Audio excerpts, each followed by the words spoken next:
नमस्कार दोस्तों, प्रणाम, आदाब, जय हिंद। मैं हूं अतुल अवस्थी और रात के 9 बज चुके हैं और इस रात के 9 बजे की क्लास में, वो भी हिंदी की क्लास में, मैं आप सभी का स्वागत करता हूं।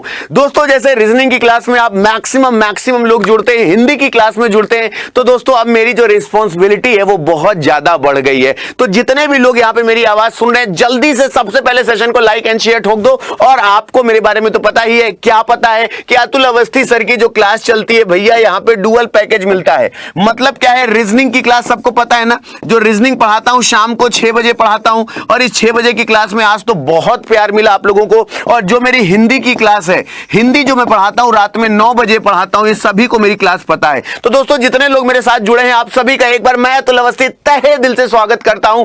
और मैं आपसे बार बार बोलता हूं, मैं प्रीवियस ईयर पेपर पढ़ाता हूं, लेकिन हर एक चीज जैसे अकर्मक सकर्मक क्रिया, कल इतना पढ़ाया, बच्चों ने कहा कि सर अब पूर्वकालिक क्रिया मेरी गलत हो ही नहीं सकती। बताओ, याद है कि नहीं पूर्वकालिक क्रिया कल वाली, है ना?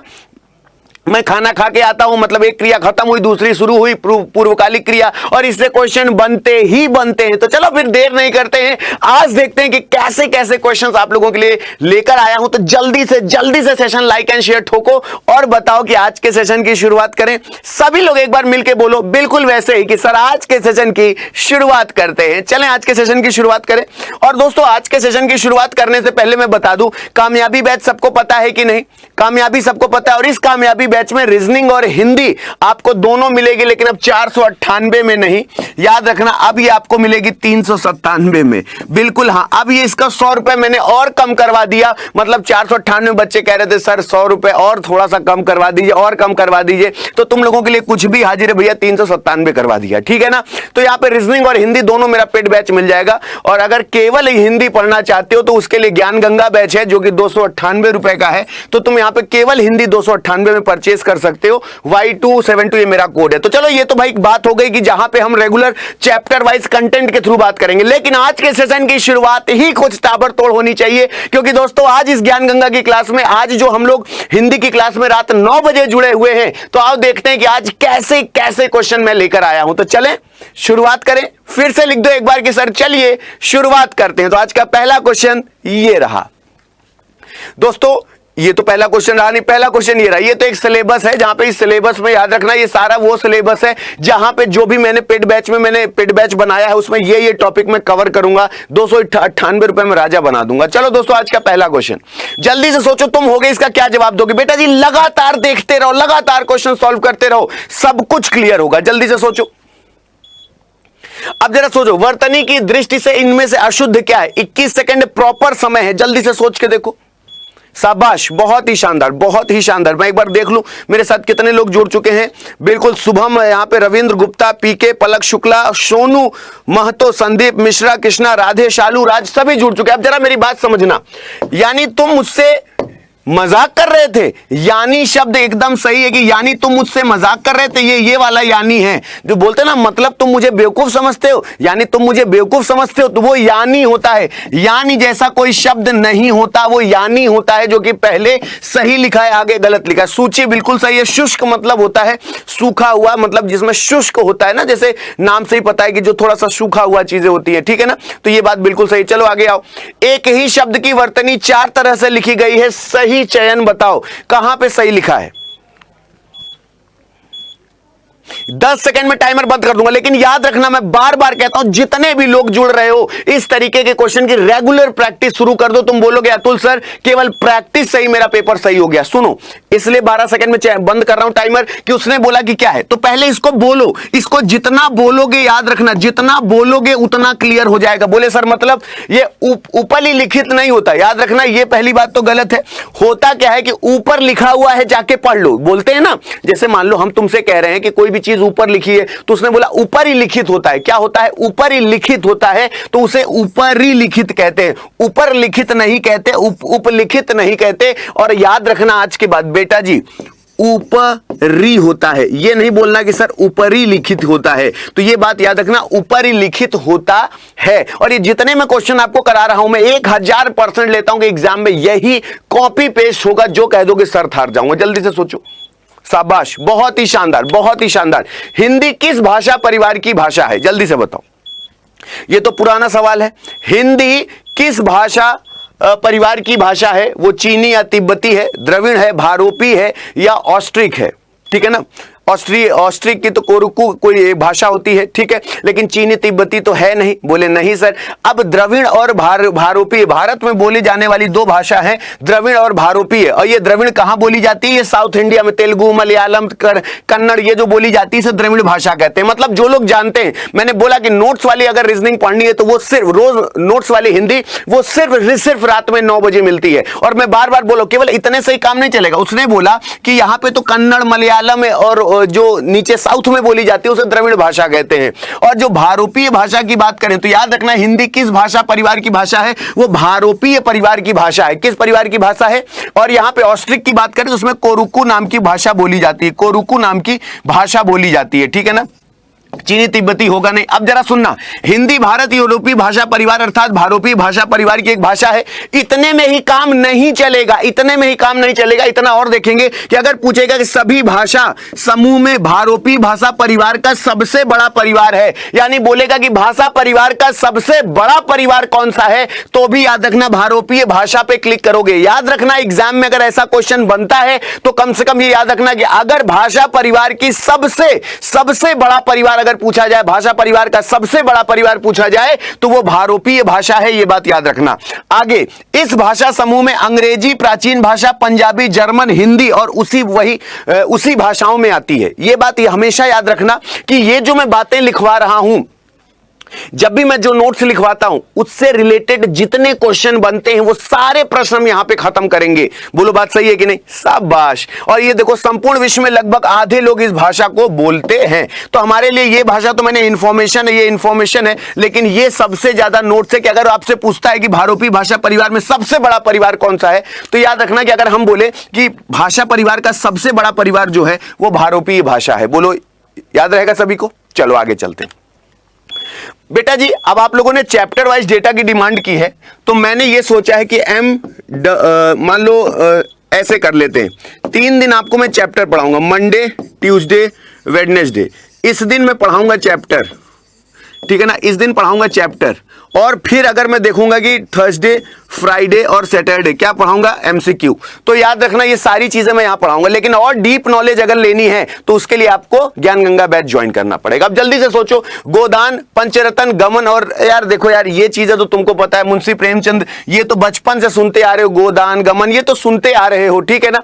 लेकिन अभी ये बोला कि याद रखना इनमें से कौन सा उपन्यास प्रेमचंद का नहीं है। तो गमन और गोदान में तो हमें कंफ्यूजन नहीं है कि सर गमन और गोदान क्या है, मुंशी प्रेमचंद जी की है। बोलो बोलो बात सही है, इन दोनों में हमें कंफ्यूजन नहीं है। बोले हाँ सर। अब जरा समझना, इन दोनों में कंफ्यूजन नहीं। अगर अब हम बोले तो निर्मला भी मुंशी प्रेमचंद द्वारा लिखी गई है, निर्मला भी मुंशी प्रेमचंद द्वारा लिखी गई है। लेकिन अगर मैं आपसे बोलूं कि पंचरत्न की अगर मैं बात करूं तो पंचरत्न मुंशी प्रेमचंद का उपन्यास नहीं है। और ये याद रखना कि गोदान, गमन और निर्मला ये वो सबसे फेमस उनकी उपन्यास रही है जिसको मेरे ख्याल से बच्चा बच्चा जानता है और हर एक व्यक्ति जानता है। अगर ऐसे क्वेश्चन मुंशी प्रेमचंद पे, महादेवी वर्मा पे, अगर इनके उपन्यास, रचना, कविता अगर पूछी जाती है तो ये हमसे गलत नहीं होते, क्योंकि हमने लगभग सुन रखी है। इसका आंसर बताओ। शाबाश, बहुत ही शानदार, बहुत ही शानदार। और मैं बार बार कहता हूं यार, जल्दी से पहले जितने लोग मेरे को देख रहे हो उतने लाइक होने चाहिए यार, जल्दी से पहले लाइक एंड शेयर ठोको। और यहां पे देखो मेरे साथ कौन कौन जुड़ रहा है, मैं सबको बता दूं पहले कि यहां पे कुंदन, सुजीत, अभी कुमार और फैमिली, बीके, सनोज, शिवम सभी हमारे साथ जुड़ रहे हैं। तो अब जरा सुन लेना, मेरी बात सही लगे तो समर्थन करना। उसने बोला निम्नलिखित में से कौन सी बोली अथवा भाषा हिंदी के अंतर्गत नहीं आती, हिंदी के अंतर्गत नहीं आती। पहली बात तो बांगरू, अवधी और कन्नौजी, ये तो तुम साफ सुथरा समझ रहे हो। तेलुगु कोई हिंदी तो है नहीं, अगर जो तेलुगु बोलता है अगर हम उससे हिंदी बोलेंगे तो वो हम नहीं समझ पाएगा, वो कभी नहीं समझ पाएगा। अब वो नैनो नेस्तु प्रेम स्तु नांदू पता नहीं कैसे उनकी भाषा होती है, लेकिन तेलुगु में हिंदी का अंश नहीं मिलता है। यह द्रविड़ भाषा है, याद रखना। तेलुगु, मलयालम ये सारी भाषाएं जो थी ये द्रविड़ भाषा है। बाकी जो भाषाएं आती हैं भारोपीय भाषाओं में आती है। तो अगर आपसे बोला जाए कन्नौजी है तो वो हिंदी का, कैसे ना, कोस कोस में बदले पानी, 3 कोस में बानी। हाँ, भारत विभिन्नताओं का देश है। तो याद रखना कन्नौजी, बांगरू और अवधी ये सारी हिंदी का समावेश है इसमें। तो लेकिन तेलुगु जो है वो हिंदी के अंतर्गत नहीं आती। इसका आंसर बताओ। अब मैं बार बार कहता हूं कि जितने लोग मेरे साथ जुड़ते हो, बेटा जी प्रीवियस ईयर पेपर अकेले पढ़ोगे तो कौन कौन से क्वेश्चन पढ़ें, कौन कौन से छोड़ें, हमेशा कंफ्यूजन होती है, लेकिन यहां पे कंफ्यूजन नहीं होगी। शाबाश, बहुत ही शानदार। अब जरा सोचो, उसने बोला इनमें से कौन सा शब्द तत्सम नहीं है, इसमें से कौन सा शब्द तत्सम नहीं है। तत्सम का मतलब क्या होता है, मैंने आपको पहले भी बताया था। तत्सम जो संस्कृत भाषा, जो मतलब देखो, अगर संस्कृत भाषा हिंदी भाषा में कंफ्यूजन हो जाता है ना, कि संस्कृत भाषा से उठ के एज इट इज यहां पे प्रयोग हो जाते हैं, उन्हें तत्सम कहते हैं, या उनमें थोड़ा सा परिवर्तन हो जाता है तो तद्भव हो जाते हैं, ऐसा कोई दिक्कत नहीं है। तुम इतना देखो, जो समान है एज इट इज है, जो समान है ज्यों का त्यों है, जिसे ज्यों का त्यों बोलते हैं, जो ज्यों का त्यों एज इट इज यूज होता है, उसे तत्सम कहते हैं। और इसमें से अगर पूछा जाए कौन सा तत्सम नहीं है, तो मोती तत्सम नहीं है, ये बात याद रखना। घोटक, घट और अग्नि याद है, कभी भी अगर तुम जो कहते हैं ना कि जो भाषाएं होती हैं, जो संस्कृत भाषा, और ये जब हम पढ़ते हैं तो अग्नि को अग्नि पढ़ते हैं, आग नहीं बोलते, तो अग्नि, घोटक और घट ये क्या है, तत्सम है, लेकिन मोती जो है वो तत्सम शब्द नहीं है। चलो इसका आंसर बताओ। ओजस्वी का विलोम क्या होगा? वो सुना है ना, ओजो मसी ओजो महिदेह, मतलब ओज का मतलब क्या होता है, ये एक सॉफ्ट कॉपी है, जिसे हम इंग्लिश में कहते हैं ना सॉफ्ट कॉपी है, मतलब ये एक भाव है, ओजस्विता का एक भाव है। ओजस्विता क्या होती है, जैसे विधायक जी आप बड़े ओजस्वी व्यक्ति हैं, अरे प्रभु आप तो बड़े ओजस्वी हैं। ओजस्वी का मतलब होता है कि उसका आचार व्यवहार ऐसा है कि जिससे लोक कल्याण, हमेशा गुरु को ऊपर बैठाने का प्रावधान इसीलिए शास्त्रों में दिया गया है। याद रखना, गुरु हमेशा ऊपर बैठता है, शिष्य हमेशा नीचे बैठते हैं, इस वजह से क्योंकि दीपक हमेशा ऊंचे पे रखा जाता है, जिससे रोशनी चारों तरफ फैले, क्योंकि दीपक अगर नीचे रख दोगे तो उसकी रोशनी लिमिटेड हो जाएगी। इसीलिए गुरु की तुलना एक दीपक से की जाती थी कि जब भी कोई गुरु होता है और तुम जिसको गुरु मानते हो उसको हमेशा ऊंचे पे बैठने देना और हमेशा नीचे बैठना, कि गुरु जितना ऊपर होगा उसकी रोशनी उतना ही चारों तरफ फैलेगी। जिस प्रकार दीपक को अगर हम नीचे रख दें तो उसकी रोशनी क्या हो जाती है, लिमिटेड हो जाती है, लेकिन दीपक को अगर ऊपर रख दो तो पूरे घर को जगमगा देता है। उसी तरीके से गुरु होता है। तो गुरु का अगर ओज की प्राप्ति करनी है, गुरु की ओजस्विता देखनी है, तो उसको हमेशा ऊपर रखा जाता है। तो ओजस्वी का विलोम पूछोगे तो निस्तेज होता है, जिसके अंदर कोई तेज नहीं है, मतलब जो कुकर्मी है, पापी है, जो अपने जीवन को बिल्कुल भूल चुका है, तो उसे क्या कहते हैं, निस्तेज बोलते हैं, जिसके अंदर का तेज खत्म हो गया। कायर, भीरू, आलसी, ये तो सभी जानते हैं, ठीक है ना। आगे चलते हैं, इसका बताओ। बेटा जी मैं बार बार बोलता हूं, मैं ओपन चैलेंज देता हूं, 25 में 25 तुम्हारा भाई ला के दिखाएगा, ये गारंटी है। 25 में 25 आएगा, ये मेरा वादा है। लेकिन जितने प्रश्न कराता हूं, हर प्रश्न को एकदम सोच के देखा करो, कि किसी को हल्के में नहीं लिया करो, पूरी इज्जत दिया करो। अब इस फिल इन द ब्लैंक्स में इसमें से कौन सा शब्द आएगा, जरा बताओ तो। शाबाश, हाँ बहुत ही शानदार, बिल्कुल बिल्कुल, एक बार मैं पढ़ लूं। शिवानी बहुत ही बढ़िया, प्राची, शिवम, प्रीति, सरोज, अक्षय, हाँ भैया सही है सही है सही है, अमरीश, शिल्पी यादव, भैया सही है, बिल्कुल सही। अब जरा सोचो, भाषा की एकमात्र वह, एक बात याद रखना, मैं कहता हूं कि हमेशा एक एक चीज को रख के देखो, तुमको समझ में आ जाएगा कि क्या होना चाहिए। तुम्हारे अंदर से आवाज आएगी, हाँ हाँ ये रिदम सही है। कैसे? भाषा ही एकमात्र वह वजह है जो अन्य पशुओं ऐसे मनुष्यों को पृथक करती है। तो वजह तो है नहीं भाषा, भाषा क्या है, भाषा ही वह एकमात्र क्या है, कारण लिख दें अगर हम, कारण हो, अगर हम बोल दें कि सर भाषा एकमात्र क्या है, कारण है, भाषा एकमात्र साधन है या चमत्कार है, तो बेटा जी कारण तुमको पता है कि कारण किसी का एक उद्देश्य होता है, तो कारण तो यहां हो ही नहीं सकता। लेकिन साधन की बात करें तो साधन मतलब होता है जो इसको इससे अलग करे, इसको इससे अलग करे। तो याद रखना यहां पे साधन तुम्हारा सही जवाब हो जाएगा। साधन और संसाधन, याद रखना, साधन की अगर हम बात करें और संसाधन की बात करें, तो जब भी हम तुमसे बोलते हैं भारत की एकमात्र वह साधन है, भारत ही एकमात्र, सॉरी भाषा ही वह एकमात्र साधन है जो अन्य पशुओं को मनुष्य से पृथक करता है। तो मतलब एक ऐसा मीडिएटर है जो ये बताता है कि ये अलग है और ये अलग है। ये याद रखना कि ये जवाब बिल्कुल सही होगा, साधन बिल्कुल सही जवाब हो जाएगा। बोलो बात सही है?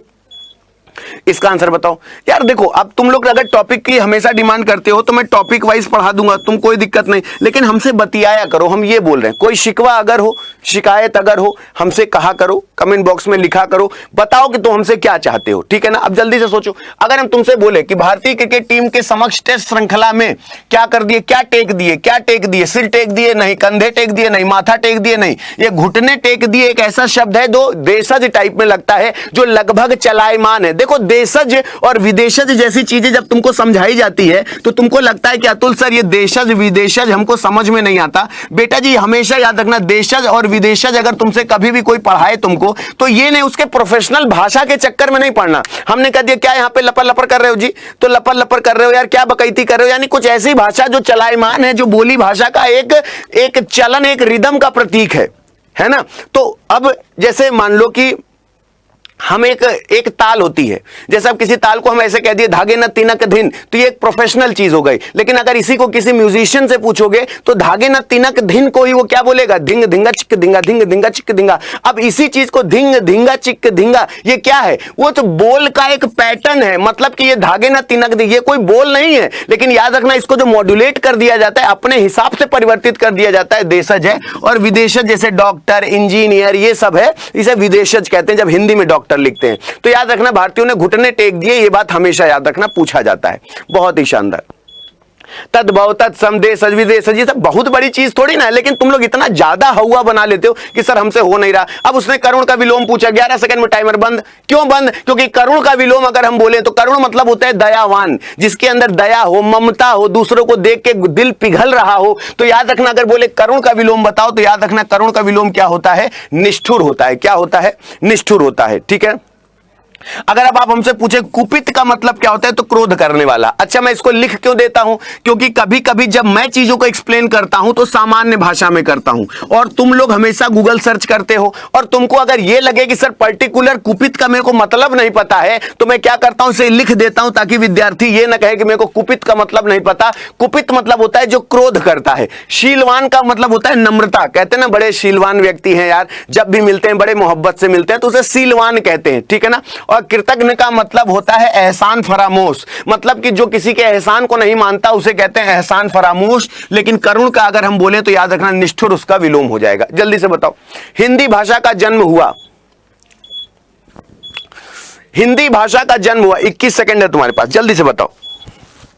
शाबाश। हाँ, जब ऐसे करना शुरू कर दोगे ना तो तुमको समझ में आ जाएगा। अब देखो नोट्स वाली हिंदी है, अब अगर नोट्स वाली हिंदी है तो अब देखो हम यहां पे क्या करेंगे जरा समझना। तो अब इस चीज को अगर हम ऐसे बताएं कि बेटा जी इसको ऐसे कर लो, बोले सर कैसे?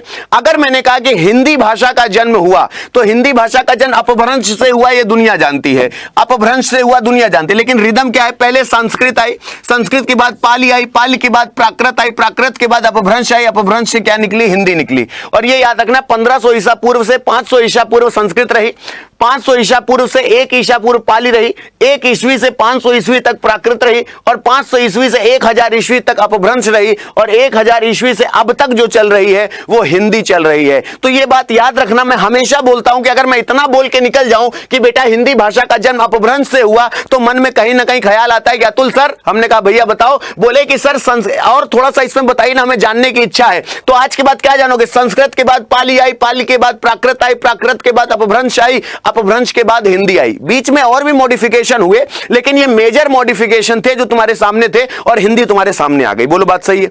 बोले हाँ सर बिल्कुल बात सही है। चलो इसका आंसर बताओ। सार्वजनिक रूप से किया गया ऐलान क्या कहलाता है? सार्वजनिक रूप से किया गया ऐलान क्या कहलाता है? जो हम सबको बता दे भैया सुनो सुनो सुनो, सार्वजनिक रूप से ऐलान किया गया, वो क्या कहलाता है? विज्ञापन, प्रचार, प्रसार या घोषणा? अब जरा देखो कितने नियरेस्ट है, 70% लोगों का आंसर। अब जरा देखो गलत क्यों है, क्योंकि तुम गलत करना डिजर्व कर रहे हो दद्दा। अब जरा सोचो कि अगर उसने बोला कि यहां पे, अब सोचो सार्वजनिक रूप से हम बताना चाहते हैं, सार्वजनिक रूप से हम कैसे बताते हैं? जब हम किसी चीज की घोषणा करते हैं, और घोषणा को ही जब हम पेपर में दे देते हैं तो वो विज्ञापन कहलाता है।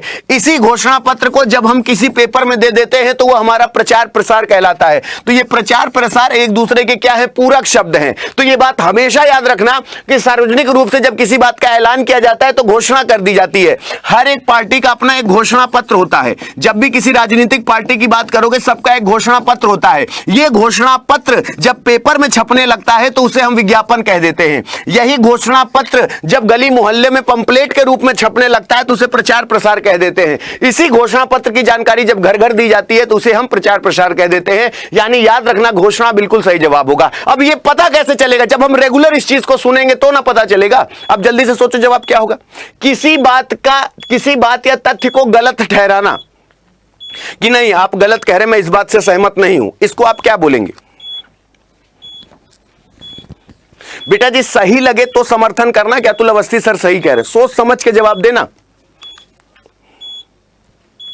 अब जरा सोचो, अगर मैंने बोला किसी बात को या तथ्य को गलत ठहराना, मैं नहीं पढ़ाता, चलो छोड़ो, नहीं बताता, मैं नहीं बताता, तुम अपने से सोचो क्या होना चाहिए। मैं इस बात का खंडन करता हूं, मैं इस बात को बिल्कुल नहीं मानता। तुम कभी देखते होगे ना कि जब मीडिया वाले तोते लड़ाते हैं, कभी देते हो मीडिया वालों को तीतर लड़ाते देखियो, एक बैठाएंगे वरिष्ठ पत्रकार, दो पार्टी के नालायक नेताओं को बैठाएंगे जो बेवकूफ टाइप के होंगे, जिनको ना बुद्धि ना विवेक कुछ नहीं है, वो तीतर लड़ाते हैं। एक अपना बैठा रहेगा, एक कुछ बोल देगा, अबे तुम चुप रहो, अबे तुम चुप रहो। तो इस तरीके से होता है तीतर लड़ाना, ठीक है ना, जिनको कोई मतलब नहीं, कहीं से भी चार ठो बैठा देंगे और यहां पे एक वरिष्ठ पत्रकार बैठ जाएगा। ये जो कुछ बोलेगा ये मजा लेगा सबसे, ये जब मजा लेगा सबसे तो बोलेगा कि मैं इसकी इनकी बातों का खंडन करता हूं। तो ये जो मीडिया में तीतर लड़ाया जाता है तो वहां एक दूसरे की बातों का खंडन होता है। लेकिन आगे अगर तुमको जानना है कि भंडन का मतलब क्या होता है, खंडन तो समझते हो, भंडन क्या होता है, तो लड़ाई झगड़ा पटकम पटकी, एक दूसरे को असांस्कृतिक शब्दों से नवाजना, एक दूसरे को गलत बोलना, लड़ाई झगड़ा या भंडन कहलाता है। पूर्वाग्रह की बात करो तो पूर्वाग्रह होता है पहले से निश्चित कर रखा गया हो, ये तो पहले से पूर्वाग्रह था, मेरे को पता था कि ऐसा ही होने वाला है, कुछ मना कर रहा था कि मत करो मत करो, क्योंकि मेरे को पूर्वाग्रह हो रहा था, मेरे को पता चल रहा था कि ऐसा कुछ होने वाला है। पूर्व मतलब होता है पहले, ग्रह मतलब होने वाला जो होता है, तभी तो ग्रह दशा से क्या पता चलता है, जब भी तुम्हारे पंडित ग्रह दशा देखता है तो ग्रह दशा से क्या पता चलता है कि आगे तुम्हारा ब्याह कब होने वाला है, कैसे तुमको लड़की मिलेगी, सुंदर लड़की कैसे मिलेगी, काला तिल किसको खिलाओ, सांड को खिलाओ या चौराहे पूजा करो तो सुंदर लड़की मिलेगी। तो आने वाले समय की जानकारी को जो कहते हैं उसे पूर्वाग्रह कहते हैं। दुराग्रह मतलब होता है अनुचित या जिद या हट, बोलते हैं अब तुम दुराग्रह कर रहे हो, अभी तक तो ठीक था लेकिन अब तुम दुराग्रह कर रहे हो यानी जिद कर रहे हो, तो उसे हम क्या कहते हैं, दुराग्रह कर रहे हो। इसको किस चैप्टर में पढ़ाऊंगा जरा बताओ तो। प्रीवियस ईयर पेपर का महत्व जो लोग समझते हैं वो समझदार हैं कि अतुल सर क्या कहना चाह रहे हैं, इसका आंसर बताओ। देश में विदेश से माल आने का कार्य,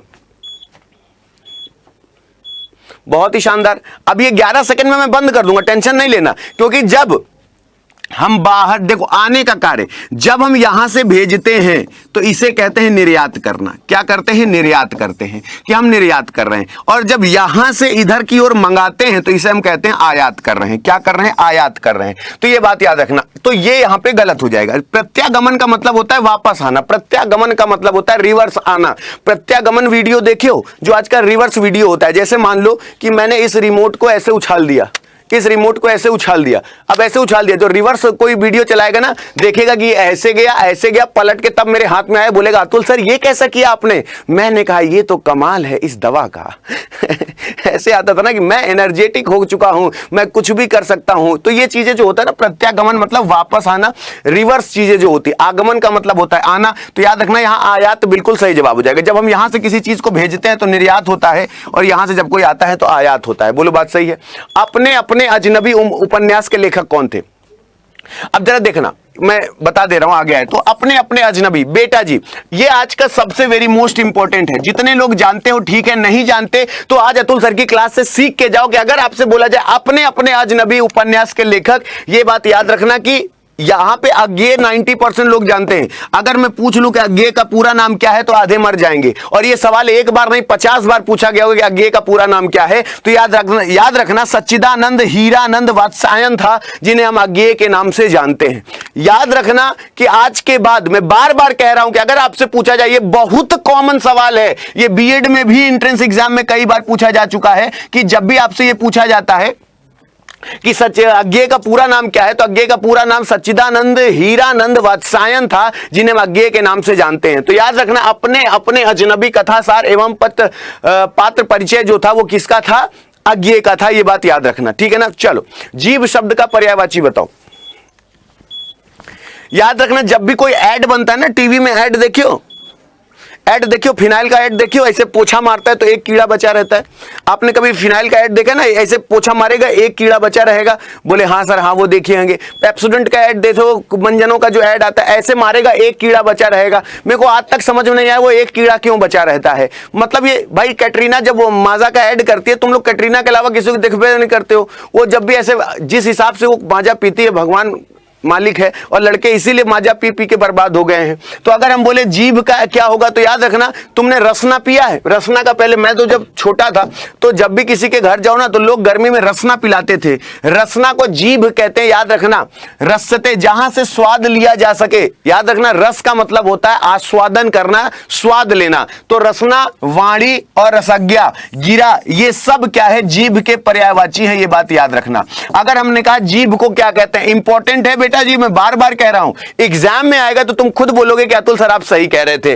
रसना, वाणी, गिरा, रसज्ञा, याद रखना ये सब क्या है? रसना के पर्यायवाची हैं। किसके पर्यायवाची? रसना के। वचन ध्वनि जीव, जीव का मतलब पता है, जीव जंतु जो होते हैं। बोले हाँ सर। अब बताओ शब्दों में शुद्ध करो, कौन सा सही है? तब तक मैं देख लूं भैया कितने लोग हैं आज, क्योंकि सामने स्क्रीन नहीं चल रही है, तो एक बार मैं देख लूं कि क्या है भैया। यहां पे जितने भी लोग यहां पे जुड़ रहे हैं, यहां पे पीके, अंजलि रावत, अभिषेक कुमार, मोहम्मद रिजवान, बहुत ही बढ़िया, और पूजा, राजकृष्णा, क्रेजी गर्ल, और अभिषेक गेमिंग, और सुधांशु कुमार, बहुत ही शानदार। अब बेटा जी समझो, अगर उसने बोला निम्नलिखित में शब्दों को शुद्ध कीजिए, बेटा जी जिजीविषा मतलब होता है विल टू लिव, यानी जीने की इच्छा।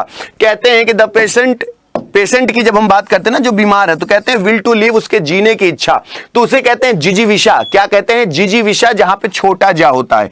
90% लोग गलत करते हैं, जीजीविषा होता है, जीजीविषा नहीं होता, तो जीजीविषा होता है तो छोटा है, सॉरी, अगर मैं बोलूं जिजीविषा होता है तो याद रखना कि अगर मैं ऑप्शन हटाने पे आ जाऊं कि सर अगर मुझे कुछ नहीं आता तो भैया ये तो करना, उसमें जीजी होता है, ठीक है ना। और जब जिजीविषा की बात करते हैं तो यहां पे एक छोटा जा और एक बड़ा जा इंक्लूड होता है। ये मैक्सिमम टाइम रिपीट होता है, ये मैक्सिमम टाइम रिपीट होता है। जिजीविषा का मतलब होता है जीने की इच्छा रखना, कि मैं और जीना चाहता हूं, जिंदगी को और बेहतर बनाना चाहता हूं। इसका आंसर बताओ। कलाई खुलना मुहावरे का सही अर्थ क्या है? कलाई खुलना मुहावरे का सही अर्थ क्या है? बिल्कुल भेद प्रकट होना, मतलब उसकी भैया कलाई खुल गई। जब वो हमारे पास आया, वो सोचा कि छुपा ले जाएगा, लेकिन बातों ही बातों में उसकी कलाई खुलने लगी और हम बता दिए कि भैया तुम ये कर रहे हो, तो याद रखना उसे क्या कहते हैं? भेद प्रकट होना। चलो आगे चलते हैं। दास शब्द का पर्यायवाची क्या है? दास शब्द का पर्यायवाची क्या है? 11 सेकंड में टाइमर बंद कर दूंगा। दास, दास क्या होता है बेटा जी? एक याद रखना, किन्नौरा एक क्या होता है? किन्नौर एक भाषा होती है, किन्नौरी एक भाषा होती है, ठीक है ना। नायक का तुमको पता है, किन्नौरा, ये सब एक क्या होता है? भाषा का एक प्रतीक है। दास को सेवक कहते हैं। ये तो देखो सभी का जवाब सही है। अब बताओ जो लोग जवाब दे ले रहे हैं, अब इस तरीके की प्रैक्टिस अगर तुम्हारे हिंदी की होती रही तो एसएससी जीडी तुम्हारे लिए वरदान हो जाएगा, ये मैं गारंटी बोलता हूं। ये एसएससी जीडी का बैच ना तुम्हारे लिए वरदान साबित होगा। बोलोगे अतुल सर सही कह रहे थे। अब जरा सा सोचो, मजा आ रही है सभी को? अब बताओ चंद्रहास का पर्यायवाची क्या होगा? चंद्रहास का मतलब क्या होता है? और इस चंद्रहास के बारे में मैंने आपको बताया था। बहुत से लोग बच्चा परेशान हो रहे थे, कहें अरे गुरुदेव चंद्रहास, चंद्रमा, नदी, पंडित, नाग, ये वो पर्यायवाची हैं जो पेपर आउट है, आता ही आता है। और चंद्रहास का करवाल होता है। क्या होता है? करवाल। अब जरा समझ लेना ये क्या होता है।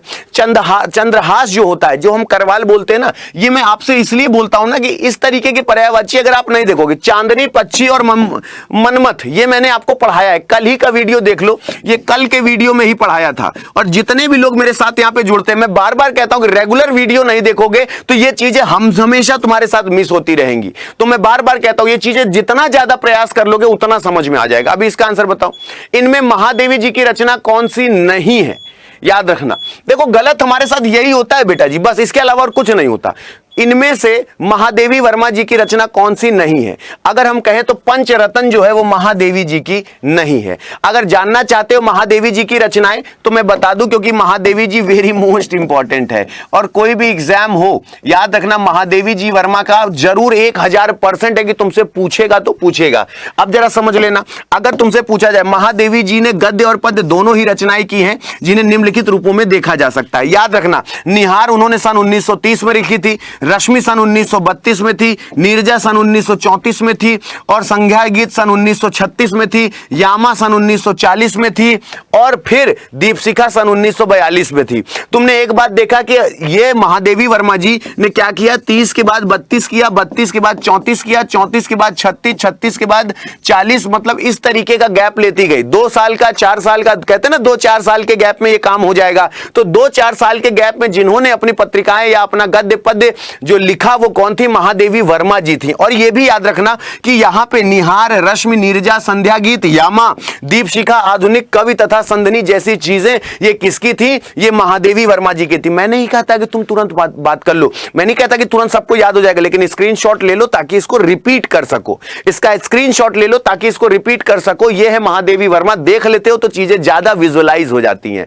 चलो, अमर बेल बनाना, अमर बेल बनाना बेटा जी हमेशा याद रखना, जब अमर बेल बनाने की बात आती है तो अमर बेल मतलब होता है जो बहुत ज्यादा चिपक जाता है किसी से। याद है जो पुराना अकबर का किला था ना, मेरे लोग वहां पे पूर्वज, मैं प्रयागराज से हूं तो वहां अकबर का किला है, तो वहां पे पिताजी लोग बताते हैं कि जो पुराने लोग हैं वो बताते थे कि जब उस समय सीमेंट बालू तो होता नहीं था, उस समय सीमेंट बालू नहीं होता था, तो जो अकबर का किला था, जो जहांगीर, बाबर, हुमायूं, इन सबका जो किला था, उसको पत्थरों को जोड़ने के लिए बेल के रस का इस्तेमाल किया जाता था, बेल के रस का इस्तेमाल किया जाता था उनको जोड़ने के लिए। तो ये यहां पे उस समय की ये बातें हैं। तो बेल, जहां पे अमर बेल हो जाना मतलब दृढ़ता पूर्वक चिपकाने का मतलब होता है, दृढ़ता पूर्वक चीजों को चिपकाना जो होता है अमर बेल हो जाना। अब एक बार बताओ, सबको याद रहेगा कि नहीं? लोग कहते हैं कि सर हिंदी हमको नहीं समझ में आती। मैं तो हिंदी में कुछ नहीं कर रहा, मैं तो सिर्फ नेक्स्ट करता जा रहा हूं, तुम आंसर बताते जा रहे हो। बेल का रस याद रखना, पुराने राजा महाराजाएं के जो महल बना होता था उसके पत्थर, तब सीमेंट बालू तो थी नहीं,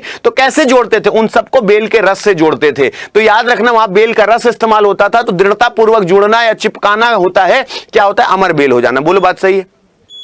भ्रमर का पर्यायवाची क्या है? दोस्तों जितने लोग जानना चाहते हैं भ्रमर का पर्यायवाची शब्द नहीं है यहां पे, इसमें से कौन सा है जो भ्रमर का पर्यायवाची नहीं है? ऐसे सवालों से तुम्हारा फायदा हो जाता है कि भ्रमर का पर्यायवाची क्या होता है। बेटा जी एक बात याद रखना, जितने पर्याय मैं करवाता हूं, मैं तुमसे क्यों कहता हूं कि नोट्स बनाओ, जितने पर्याय मैं बार बार बोलता हूं, ये बात याद रखना, इसको कॉपी बना लेना। और जिस दिन तुम्हारा एसएससी जीडी का पेपर होगा, मैं हर पर्याय पे उंगली उठा के कहूंगा कि यही वाला पर्याय बताया था ना एग्जाम में, क्योंकि मैं सिर्फ एसएससी जीडी के क्वेश्चन क्यों लाता हूं जो मैक्सिमम टाइम रिपीटेड होते हैं। भ्रमर का पर्यायवाची शब्द नहीं है। तो याद रखना, अगर हम बोले तो द्वरक जो होता है वो भ्रमर का पर्यायवाची नहीं होता है। शिलमुखी, दुरेफ और चंचरिक, याद रखना ये दोनों लगभग सेम होते हैं, इसलिए बच्चे कंफ्यूज हो जाते हैं।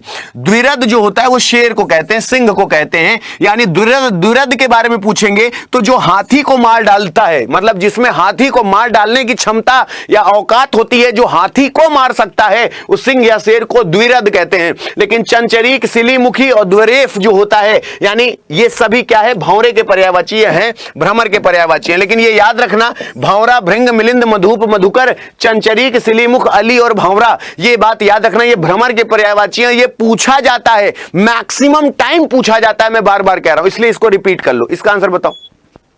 जान के लाले पढ़ना, जान के लाले पढ़ना, आप जरा समझो।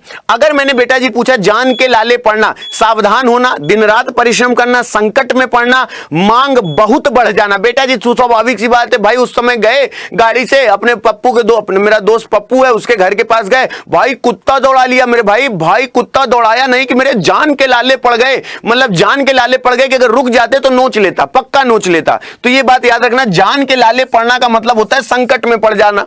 हमारे पिताजी हमको समझाते थे कि बेटा जी जिंदगी में जब कठिनाइयां पीछे दौड़ाए ना तो थोड़ा सा रुक के इनको देख लिया करो, आखिर तुमको परेशानी क्या है, तो जिंदगी का आगे का जीवन सुखमय होगा। जिस प्रकार गाड़ी के पीछे कुत्ता दौड़ाए, अगर भागोगे तो तुमको और दौड़ाएगा, थोड़ी देर रुक जाओ, पलट के पूछ लो क्या हुआ, तुरंत भाग जाएगा कि अब ये मुझे मारेगा। तो ये बात याद रखना, जान के लाले पड़ना मतलब कि अब जब जान बचाने के लिए जो अंतिम प्रयास करते हैं, तो जब संकट में हम पड़ते हैं तो हमारे जान के लाले पड़ जाते हैं, ये बात याद रखना। चलो, द्वंद्व समास,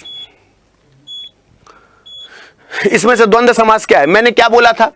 मैंने कहा कि समास जैसे याद कराया है मैंने, मेरा विद्यार्थी समास तो गलत कर ही नहीं सकता। क्यों नहीं गलत कर सकता? अव्ययी भाव समास में प्रथम पद प्रधान होता है, तत्पुरुष समास में द्वितीय पद प्रधान होता है, द्वितीय पद प्रधान होता है। और जब भी आपसे बोले द्वंद्व समास की बात करें, जहां दोनों पद प्रधान होते हैं, जहां दोनों पद प्रधान होते हैं उन्हें क्या कहते हैं? जहां दोनों पद प्रधान होते हैं उन्हें क्या कहते हैं? द्वंद्व समास कहते हैं। जैसे पाप और पुण्य, तो यहां पे दोनों क्या है? दोनों प्रधान है कि नहीं? पाप और पुण्य, पाप का एक अपना हिसाब किताब है, पुण्य का एक अपना हिसाब किताब है। तो पाप और पुण्य ये आपस में क्या है? ये द्वंद्व समास है, याद रखना। जहां पे दोनों पद प्रधान होते हैं उन्हें हम क्या कहते हैं? द्वंद्व समास कहते हैं। बोलो बात सही है? शाबाश। अब जरा देखो, ये एक ऐसी चीज है ना जिसे हम कहते हैं प्यार की झप्पी। बोलते हैं ना कि ये दोस्तों मैं बता नहीं सकता कि जो मेरे साथ थोड़ा सा मेरे हृदय से जुड़े हुए लोग हैं वो समझते होंगे कि ये एक ऐसा सुकून का पल होता है जब कोई अपना भाई अपना दोस्त गले लगा कहता है यार काहे परेशान होते हो, तुम्हारा भाई है कि नहीं। अभी सोचते ये लगता है कि यार जीवन में परिवार तो खुदा बना के भेजता है, लेकिन ये जो दोस्त यार होते हैं ना जो गले लगा के कहते हैं अबे बक तुम्हारा भाई जिंदा है कि नहीं अभी, और ये भाई जब ये चीजें बोलते हैं ना तो इंसान, अभी भी मैं बोल रहा हूं तो मेरी आंखें नम हो जा रही हैं यार। मेरे जीवन में मैं बड़ा बड़ा मतलब खुशनसीब हूं कि ऐसे लोग मेरे जीवन में हैं कि जहां इस तरीके से गले लगा के कोई कह दे कि यार तुम क्यों परेशान होते हो, हम है ना। और इतना ही कहना मतलब उसके जीवन का सबसे बड़ी बात होती है।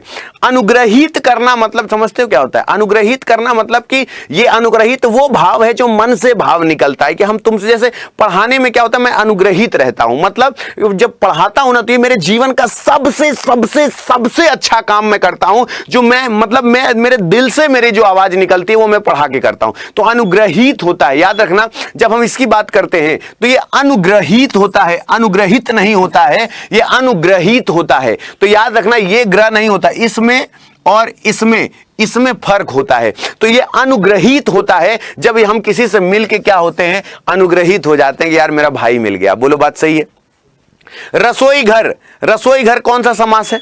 रसोई घर याद रखना जहां दूसरा पद प्रधान हो, जहां दूसरा पद प्रधान हो, बिल्कुल सही बात है, जहां दूसरा पद प्रधान हो उसे तत्पुरुष समास कहते हैं। मैंने बोला ना जहां पहला पद प्रधान हो उसे क्या कहते हैं? अव्ययी भाव समास कहते हैं। दूसरा पद प्रधान हो, रसोई घर दूसरा पद प्रधान है तो याद रखना इसे क्या होता है? द्वंद्व, बहुब्रीहि, ये सब मैंने बताया। द्वंद्व दोनों पद प्रधान हो, बहुब्रीहि जहां दोनों से कोई अलग मतलब निकल रहा हो, जैसे लंबोदर, लंबोदर में ना लंब से मतलब है ना उधर से मतलब है, लंबोदर का मतलब होता है भगवान गणेश, तो वहां पे जहां किसी तीसरे से मतलब निकल के आ रहा हो उसे बहुब्रीहि समास कहते हैं। तो ये अलग हो गया। चोर किस संज्ञा का उदाहरण है?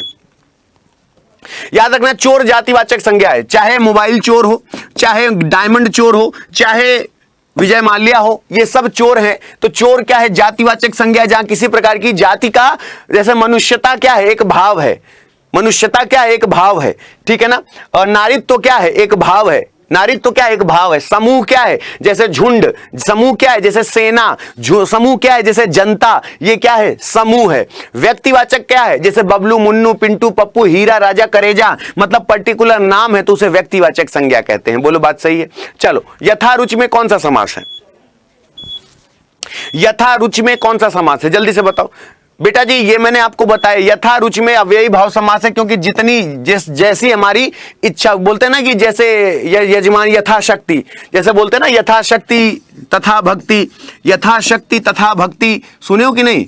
यथाशक्ति, शक्ति तो हर तरीके की होती है लेकिन कैसी शक्ति? यथाशक्ति, जैसी तुम्हारी शक्ति हो। तो यह पहला पद प्रधान हुआ कि नहीं? यथाशक्ति। अगर कोई बोले तथा भक्ति, याद रखना यथाशक्ति तथा भक्ति बोलते हैं ना, जैसी तुम्हारी शक्ति हो वैसी तुम्हारी भक्ति हो। तो शक्ति तो दुनिया के पास होती है, किसी के पास मानसिक शक्ति, शारीरिक शक्ति, हर तरीके की शक्ति होती है, लेकिन जैसी शक्ति हो। तो जब पहला पद प्रधान हो रहा है इससे पता चल रहा है कि किस शक्ति की बात कर रहा है। तो जहां पहला पद प्रधान होता है वहां अव्ययी भाव समास होता है। चलो अब जरा बताओ तत्सम तद्भव कहां पे सही है? बेटा जी देखो, क्षीर और खीर, ये बात याद रखना, त्रुटिपूर्ण जो है वो दही का दधि होता है, ये बात याद रखना। अगर कोई बोले दही तो दही का क्या होता है? दधि होता है। क्या होता है? दधि होता है। और दही दही क्या होता है? गलत लिखा, दधि का दही लिखा होता। अगर यहां दधि लिखा होता तो दधि से दही बनता है, ये बात सही है ना? मजा आ रही है ना देख के? सही बताओ। तो दादी आज मेरी थोड़ी सी तबीयत भी अस्वस्थ है और काफ़ी दिन से लगातार बेटा जी बहुत ज़्यादा वर्कलोड हो जा रहा है, तो आज तुम्हें मेरी आवाज़ से भी पता चल रहा होगा, लेकिन लेक्चर होगा तो होगा, लेक्चर मिस नहीं हो सकता। तो आज मेरा थोड़ा सा अस्वस्थ भी हूँ अंदर से और बड़ा मन अशांत है, तो लेकिन फिर भी क्लास में कमी नहीं होनी चाहिए। बोलो बात सही है ना? तो अभी दही का क्या, दधि क्या दही हो जाएगा। प्रैक्टिस हम करेंगे, 50 क्वेश्चन की डीलिंग हम करते हैं तो करते हैं, दही का क्या हो जाएगा? दधि हो जाएगा। ठीक है, तो इसलिए वो गलत है। अब ये बताओ शुद्ध वर्तनी क्या है? यार देखो ये तो दुनिया जान, विश्लेषण होता नहीं है, विश्लेषण होता है, ये तो भैया सभी को पता है, इसमें टाइमर चलाने का कोई मतलब नहीं। विश्लेषण होता है ये सबको पता है। 50 क्वेश्चन कराना है मुझे देखो जल्दी से बताओ आंसर क्या होगा। लौकिक और परलौकिक, याद रखना, लौकिक परलौकिक या परालौकिक, ये बात याद रखना।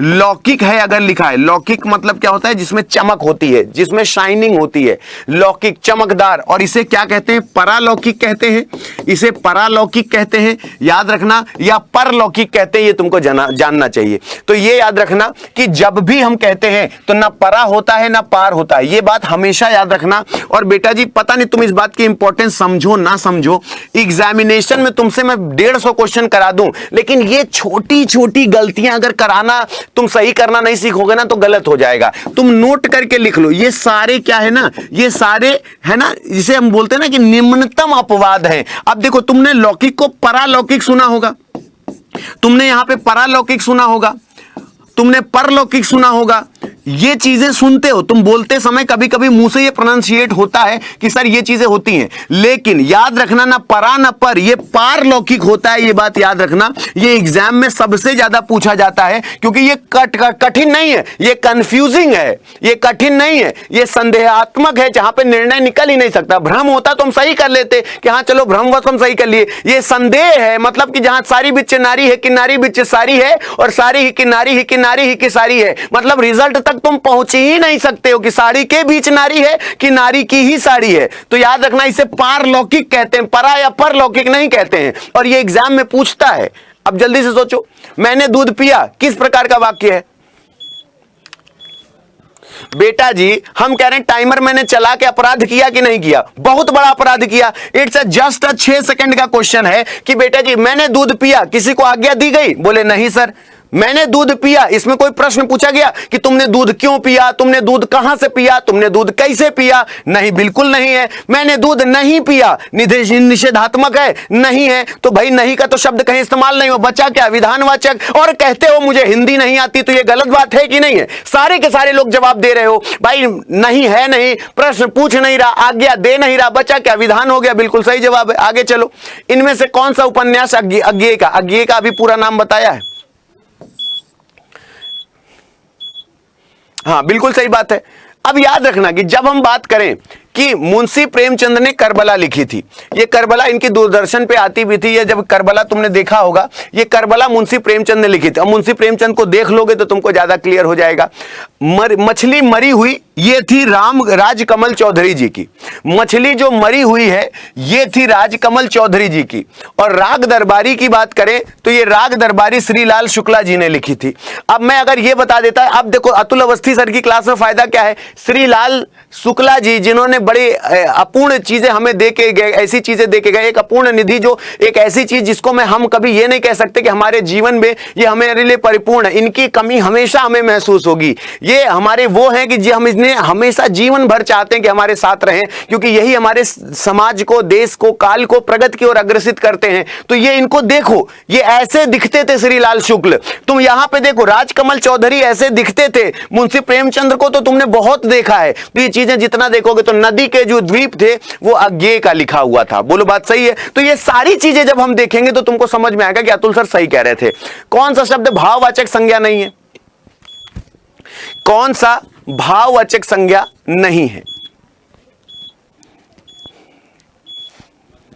याद रखना, मिठाई, मिठास अगर होता तो यह भाववाचक संज्ञा हो जाता। मिठास एक भाववाचक संज्ञा है। मिठाई का तो मतलब पेड़ा, आहा, छेना, आहा, क्या बात है, सुन के मजा आ गई। पेड़ा, छेना, मिठाई, राजभोग, आहा, ये सब क्या है? मिठाई है। लेकिन मिठास क्या है? इसका भाव है ना? मिठास क्या है? भाव है। लेकिन मिठाई क्या है? पर्टिकुलर सब्सटेंस है। तो द्रव, लड़ाई, उतराई, ये सब क्या है? ये भाववाचक संज्ञा है। ये बताओ, वे संज्ञा शब्द जो किसी गुण, दोष अथवा भाव का बोध कराते हैं वो क्या कहलाते हैं? अच्छा एक बात बताओ, मैं कह रहा नहीं समझ आता, जो भाव का बोध कराए तो वो भाववाचक संज्ञा होगी ना? अब मैं कहता हूं छोड़ दो, नहीं आती भाड़ में जाए, लेकिन बताओ जो भाव का बोध कराएगी वो क्या होगी? वो तो भाववाचक संज्ञा होगी कि नहीं होगी? पहले बताओ, बात सही है कि नहीं? वो भाववाचक संज्ञा होगी कि नहीं होगी? बोले हाँ सर बिल्कुल बात सही है। तो ये मेरे कहने पे मत मानो कि अतुल अवस्थी पढ़ा रहे हैं। अतुल अवस्थी कोई रॉकेट साइंस नहीं बोले। अपनी माता को याद रखना, हिंदी मेरी माँ है, और उस माँ को समझने के लिए ज्यादा भाषाओं का इस्तेमाल नहीं हो। वो मेरी होते ना कि माता की लैंग्वेज हर बच्चे को समझ में आती है। वो छोटा सा बच्चा अपने बाप को नहीं समझ पाता, लेकिन माँ उसकी हर बात समझ जाती है। तो खुद बोला ही, वे संज्ञा शब्द जो किसी गुण दोष अथवा भाव का बोध कराए, और जो भाव का बोध कराए वो क्या है? भाववाचक संज्ञा है। बोलो बात सही है। अंधे की लकड़ी, अंधे की लड़की नहीं, अंधे की लकड़ी लिखा रे पगला, ध्यान से देखो। हाँ हाँ हाँ, कह रहे अंधे की लड़की, मारेंगे विलुप्त हो जाओगे, अभी नालायक नहीं तो दुष्ट। अंधे की लकड़ी क्या है? अब अगर मैं बोलूं अंधे की लकड़ी का मतलब हारे का सहारा बाबा श्याम हमारा, हारे का सहारा रीजनिंग हमारा, हारे का सहारा मतलब एक ही सहारा जो होता है, एक ही सहारा। वो गाना सुने हो ना, मेरा कोई न सहारा बिन तेरे, गुरुदेव संवरिया मेरे। तो अंधे की लकड़ी का होना मतलब क्या है? गुरु तेरे सिवा मेरा कोई सहारा, मेरे जो गुरु हैं, मेरे जो इष्ट हैं, मैं उनको प्रणाम करता हूं क्योंकि वो मेरा एक सहारा है जो मुझे मार्गदर्शन देते हैं। तो ये चीजें याद रखना, एग्जाम में पूछी जाती हैं। तो अंधे की लकड़ी का होना मतलब कि एक ही सहारा होना है ना, हारे का सहारा होना। तो बिल्कुल सही बात है। अब बताओ लोकोक्ति चुनिए। अंक भरना, आस्तीन का सांप होना, कहां राजा भोज, कहां गंगू तेली, कहां चीनी की बोरी, कहां गुड़ की भेली। सुने हो कि नहीं? हाँ, जब हम बहुत छोटे थे ना, बहुत छोटे थे, तो हमारे बर्थडे पे वीसीआर टीवी लगी। वीसीआर समझते, कैसेट आती थी पहले। पहले सीडी नहीं आती थी, सीडी तो डेवलप्ड रूप था, पहले वीसीआर आती थी, ऐसे कैसेट आती थी। जैसे वो कैसेट नहीं होती गाने वाले की, पहले कैसेट चलती थी वैसे। तो एक राजा भोज, वो नहीं गाना था राजा, वो कौन सा था, साजन चले ससुराल या कोई ऐसे एक पिक्चर थी जहां पे कहां राजा भोज, कहां गंगू तेली, कहां चीनी की बोरी, कहां गुड़ की भेली। तो ये याद रखना, इसे कहते हैं, ये क्या है? लोकोक्ति चुने। अंक भरना, आस्तीन का सांप, तूती बोलना, निम्नलिखित में तो लोकोक्ति अगर चुने तो याद ये लोकोक्ति है, ये सब मुहावरे हैं। अब बोले सर मुहावरे लोकोक्ति में फर्क क्या होता है? याद करो परसों वाली क्लास याद करो। मैंने क्या बताया था कि लोकोक्ति और मुहावरे में, लोकोक्ति उसे कहते हैं जो हर एक, लोक मतलब सामान्य, लोकोक्ति मतलब जो सामान्य बोला जाता है। आस्तीन का सांप मुहावरे की तरह, इसमें तुमको वाक्य की जरूरत पड़ेगी। जहां तुम्हें वाक्य की जरूरत पड़ेगी, आस्तीन का सांप ऐसे थोड़ी ना बोलेंगे, इसके लिए कोई होना चाहिए जिसको हम आस्तीन का सांप बोले। अंक भरना, ये सब क्या है? इसमें वाक्य आधार होता है, ये डायरेक्ट बोल दिया जाता है। अबे चलो, कहां राजा भोज, कहां गंगू तेली, वो कहां चीनी की बोरी, कहां गुड़ की भेली। तो याद रखना, इसे बोलते हैं। आग का पर्यायवाची क्या होता है? बेटा जी 90% लोग इसका मतलब नहीं जानते कि इसका मतलब क्या होता है। इसका मतलब बताओ क्या होता है? अब मैं देखो, मेरी क्लास में तुम्हें फायदा क्या मिलता है, मैं बार बार बोलता हूं, जो लोग हिंदी की क्लास में मेरे साथ जुड़ते हैं उनको फायदा क्या मिलता है, जरा समझना। बात सही लगे तो समर्थन करना कि अतुल सर सही कह रहे थे। अगर हम तुमसे बोले शुक्र का मतलब होता है चमकना, शाइनिंग स्टार जिसे हम कहते हैं ना, चमकना, शुक्र जिसे कहते हैं, तो ये बात याद रखना। और पुंडरीक का मतलब होता है कमल का फूल, याद रखना, कमल को पुंडरीक कहते हैं। और ये जब तुम रामायण देखोगे तो वहां पे पुंडरीक, रामायण या महाभारत में एक नाम आता है पुंडरीक, पुंडरीकाक्षी, है ना। अब जरा सोचो, अनिल, अब देखो आग को क्या कहते हैं? अनल, पावक, दहन, ज्वलन, धूमकेतु, कृषाणु, हुताशन, वैश्वानर, शुचि और ज्वाला। तो ये बात याद रखना, वैश्वानर जो होता है ये आग का पर्यायवाची होता है। अनिल का मतलब होता है पवन यानी हवा, वायु। याद रखना ये क्या है? वायु है, हवा है। बोलो बात सही है ना, वो अनिल होता है। अनल मतलब आग होता है। याद रखना, देखो ये फर्क होता है। अगर हम अनल बोले, दो याद रखना, अनल मतलब क्या होता है? आग होता है। लेकिन मेरे भाई अगर अनिल की बात करें तो याद रखना, अनिल की अगर हम बात करें तो ये पवन होता है या हवा होता है। ये बात याद रखना, हवा या पवन होता है, उसे हम ये बोलते हैं। बोलो बात सही है, बोलो बात सही है। तो ये हो गया वैश्यनगर। अब चलो 40वां क्वेश्चन का आंसर बताओ, कौन सा सही है? अब देखो मैं बार बार कहता हूं 50 क्वेश्चन हम लोग हर दिन करते हैं, और ये 50 क्वेश्चन अगर रेगुलर करना शुरू कर दोगे, बिल्कुल सही बात है कि भिज्ञ का सभिज्ञ अगर यहां पे बोले कि सही नहीं है, भिज्ञ का अनभिज्ञ होता है, सभिज्ञ नहीं होता, अनभिज्ञ होता है। इसका बात करें तो ये अनभिज्ञ होता है, सॉरी, ये क्या होता है? अनभिज्ञ होता है। ये क्या होता है? अनभिज्ञ होता है, ठीक है ना। ओजस्वी, निस्तेज अभी पढ़ाया था, ये सब सही है, लेकिन यह देहाती का शहरी, लेकिन भिज्ञ का अनभिज्ञ होना चाहिए, सभिज्ञ नहीं होगा। जातिवाचक संज्ञा जो किसी एक विशेष जाति का बोध कराती हो, जो किसी एक विशेष जाति का बोध कराती हो। आम, श्याम, दुख, स्वाभाविक सी बात है यार, ये एक व्यक्तिवाचक संज्ञा है कि श्याम जो है क्या है? व्यक्तिवाचक संज्ञा है। बोलो बात सही है। जो किसी जाति या वर्ग का क्या एक भाव बताती हो कि ये एक तरीके के वर्ग के लोग हैं, एक तरीके के जाति के लोग हैं, उसे क्या कहते हैं? जातिवाचक संज्ञा कहते हैं। उन्मूलन का विलोम क्या होगा? जल्दी से बताओ, उन्मूलन का विलोम क्या होगा? अगर हम कहें उन्मूलन का विलोम क्या होगा तो रोपण होता है। उन्मूलन मतलब होता है उखाड़ के फेंक देना, उन्मूलन का मतलब जैसे होता ना, उन्मूलन का मतलब है उठना है, मतलब जैसे समझ, उन्मूलन कैसे बताऊं मैं, एक शब्दों में समझो कि जैसे बोलते हैं उन्मूलन शब्द तो पेपर वगैरह में अक्सर पढ़ लेते होगे ना। उत्कर्ष, अवनी, उत्थान, उत्कर्ष, ये सब क्या होते हैं, जब चीजें क्या होते हैं, एक ऐसे बढ़ रही होती हैं, और एक होती है जिसको हमने बढ़ने के लिए लगाया है कि अब ये आगे बढ़े, आज हमने इसको रोपित किया है। बोलो बात सही है? तो ये बात याद रखना। अवनीत का मतलब पतन होता है, सभी जानते हैं।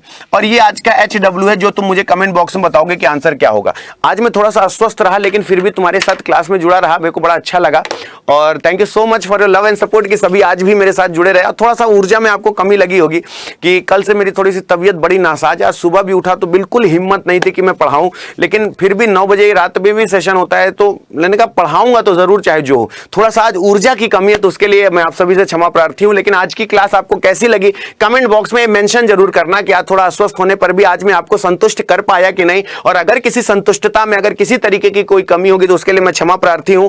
कल मैं फिर से एक नया बाउंस बैक लूंगा, एनर्जेटिक तरीके से लूंगा। आज थोड़ा सा फीवर भी आ रहा है और थोड़ा सा अस्वस्थ भी महसूस कर रहा हूं, तो वो आवाज में भी आपको थोड़ा सा परिवर्तन लग रहा होगा, but always be happy and enjoy every moment of your life. और दोस्तों, मैंने आपको जैसे भी पहले भी बताया था, ये जितने लोग ये मेरी बात यहां पे रोज सुनते हैं, मैंने आपको पहले भी बताया था कि मेरा एक ज्ञान गंगा वाला बैच जो मैं आपको लॉन्च कर रहा था, तो उस ज्ञान गंगा की जगह मैं यही कहूंगा कि अगर आपको मेरे दोनों बैच लेने हैं तो आपको ये ले लेना चाहिए। और अगर आपको ये लगता है कि अतुल सर हमको आशुतोष सर का भी बैच लेना है, अक्षय सर का पराक्रम लेना है, आशुतोष सर का भी बैच लेना है, और आपका कामयाबी और ज्ञान गंगा सब लेना है, और हमारे पास जो SSC GD का बैच चल रहा है हमको वो भी लेना है, तो याद रखना फिर तुम्हारे लिए SSC GD महापैक है।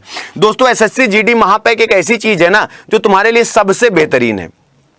क्यों? क्योंकि अगर जैसे मेरा ये बैच है, आशुतोष सर का बैच है, अक्षय सर का बैच है, SSC GD के प्राइम टेस्ट पैक हैं जहां पे तुमको अलग से पैसा खर्च करना है, ये है 3,999 का, लेकिन Y272 लगाओगे ये 919 रुपए का पड़ेगा। अब तुम सोचो कि मान लो 200, ये 498 मेरे लिए में खर्च करते हो, जो कि अब मैंने 397 का करा दिया है और कम करा दिया है, 397 मेरे में खर्च कर देते हो। अब जब आशुतोष सर का बैच खरीदते हो तो 250-300 उसमें खर्च कर देते हो, पराक्रम खरीदोगे तो उसमें खर्च कर दोगे, एक बार 919 रुपए Y272 पे खरीद लो, और तुमको जो कोई कुछ भी SSC GD पे पढ़ाएगा तुम्हारे लिए फ्री हो जाएगा। मेरी इस महापैक में तुमको मेरी ज्ञान गंगा भी मिल जाएगी, कामयाबी भी मिल जाएगा, अक्षय सर का पराक्रम भी मिल जाएगा, आशुतोष सर का स्टैटिक GK भी मिल जाएगा, और जो इसमें स्पेशली SSC GD का जो पेड बैच बना है वो भी मिल जाएगा। इसकी किताबें भी तुमको फ्री मिल जाएंगी, और इसकी जितनी ई बुक, जितनी किताबें सब फ्री मिलेगी, और इस पे तुम्हें वीडियो कोर्सेज भी मिल जाएगा, और इसी पे तुमको मतलब 919 रुपए में unlimited test pack, full length unlimited test pack भी मिल जाएगा। तो मैं तो ये कहूंगा अगर सब कुछ अगर एक ही में चाहिए तो 919 खर्च कर दो, Y272 लगा दो, तुम्हारा काम हो जाएगा। और केवल अगर हिंदी पढ़ना है तो ये ज्ञान गंगा का बैच है फॉर SSC GD कांस्टेबल। याद रखना, इस ज्ञान गंगा के बैच में आप सभी का सादर आमंत्रण है। ये सिर्फ 298 रुपए का पड़ेगा अगर तुम Y272 लगा लोगे तो। और ये है उसका सिलेबस, ये है उसका सिलेबस, और इस सिलेबस को ही मैं कवर कराने वाला हूं इस ज्ञान गंगा के बैच में। लेक्चर देख लो कि कितने हैं, और इसके बाद रीजनिंग भी इसी के साथ पैरेलल चलेगी। लगभग 2.5-3 महीना बैच लेकर चलने वाला हूं मैं, लगभग 2.5-3 महीना बैच लेकर चलने वाला हूं। तो क्लास कैसी लगी मेरे को एक बार कमेंट बॉक्स में जरूर बताना कि ये आपको क्लास कैसी लगी। जितने भी लोग यहाँ पे मेरे साथ जुड़ते हैं आप सभी का बहुत बहुत धन्यवाद। सदा मस्त रहें, खुश रहें, सलामत रहें। और अगर आपको जानना है कि अतुल सर ये हम लें कैसे, तो करना कुछ नहीं है, बस adda247.com यहां पे सर्च पे लिख देना, adda247.com लिख देना, यहां पे ऑल कोर्सेज आ जाएगा। इस ऑल कोर्सेज पे जैसे ही क्लिक करोगे SSC का ऑप्शन आएगा, और SSC के अंदर लिखा होगा SSC GD, और वहां पे जाओगे तुम्हें सब मिल जाएगा। जैसे मान लो यहां पे देखो हमने क्लिक किया, ये SSC आ गया, SSC पे हमने SSC GD पे क्लिक किया, ये देखो मेरा ज्ञान गंगा भी है, कामयाबी भी है, स्टैटिक GK भी है, पराक्रम भी है। लेकिन ये सब कुछ मिल जाएगा अगर तुम ये ले लोगे, जरा समझो, ये सब कुछ मिल जाएगा अगर तुम ये वाला बैच ले लोगे। तो इसमें ये सारे ये सब कुछ इसमें इंक्लूड है, ये वीडियो कोर्सेज भी है, ये सब कुछ ये 919 रुपए का पड़ेगा, 919 रुपए का पड़ेगा अगर तुम Y272 ये कूपन कोड लगाते हो। तो Y272 में ये तुमको जितने बैचेस हैं सब एक ही जगह मिल जाएंगे। बस इस पे क्लिक करना, व्यू ऑफर पे जाना, और 272 देखो ये तुमको याद भी हो जाएगा, 272 ये कूपन कोड लगा देना, तुमको SSC GD का भी बैच यहां पे क्या हो जाएगा, मिल जाएगा। ठीक है ना? तो आशा करता हूं कि क्लास आपको समझ में आई होगी। तो thank you so much for your love and support. मस्त रहिए, खुश रहिए, सलामत रहिए। ईश्वर आपको इसी तरीके से सद्बुद्धि दे, खूब आगे बढ़ाए। Thanks a lot, thank you so much.